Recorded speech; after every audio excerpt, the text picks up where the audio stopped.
I remember since when I was a kid, my father used to tell me always that I should study hard, get good grades, and find a good job. And that's not only my story, but that's most probably yours as well, and the 99% of people who are going to watch this video. When I saw this picture first time, I laughed, and I considered it as a joke, since I'm an A student myself, and definitely I want to be on the bottom of the right side. But later, after reading the book, Why A Students Work for C Students, I was convinced that this picture actually makes a lot of sense. If you look at A students, either in school or university, they came mostly from families whose parents are employees or specialists like doctors, lawyers, and engineers. And the children, in most of the cases, are going to follow the footsteps of their parents and eventually become doctors, lawyers, and engineers. Let me tell you what's wrong with that. If you're earning $200,000 as a doctor or an engineer, half of your salary goes to taxes. And then after paying for your mortgage, car, and credit card, I guess you'll end up with few pennies in your pocket.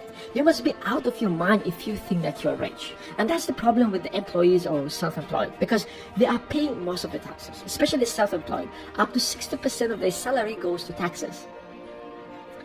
On the other side, these people pay the lowest in taxes, and even sometimes 0%. These are business owners or the investors. They are not A-grade students. They are not getting A for all of these subjects, but they are financially smart. What does that mean? Now, forget what you have been taught in your accounting classes. We are going to redefine the basics with the perspective of the rich people. Asset is anything that puts money in your pocket, and liability is anything that takes money out of your pocket. So if you're an A student, probably you're thinking that your house is an asset, because that's what the school taught you, and since you're an A student, you have mastered it in that way. But in reality, it's not, because it takes money out of your pocket. You have to pay taxes on it every year, insurance, and other expenses. But if you rent that house out and you receive rental on it, then it's considered as an asset.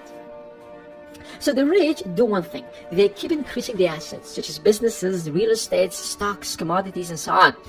Whether they work or not, these assets continuously keep putting money in their pocket. And so the rich don't work for money, because money equals time, and time is limited. But the middle class, they have these high-paying jobs as doctors, lawyers, and engineers, and that's their only source of income, and then they have all of these liabilities that they think are assets, which makes them look rich. But once they stop working, they go bankrupt. And the poor only have expenses. There is absolutely no problem if you start with a job and slowly but continuously work toward moving to the other side. I understand, especially when you graduate, you want to move to a new house, get a new car, but in that way you will keep getting liabilities and will never get rich. But putting money in this box is risky. There is a probability of losing your money, and here's the difference between the A student and the C.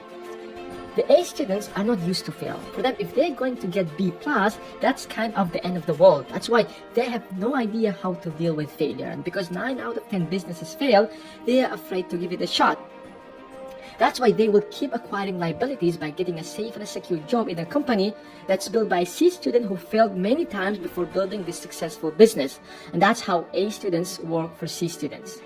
So when your parents tell you that, go to school, study hard, get a good job, they're basically telling you that, study hard and you can work for a C student who failed a couple of times and get paid some pennies for that. They're not telling you that because they don't like you. They're telling you that because that's how the poor and the middle class think. You never get rich fast. You fail many times, you try again and you fail again, and you keep trying in different ways until you get there. And understanding this concept can be your first step to do that.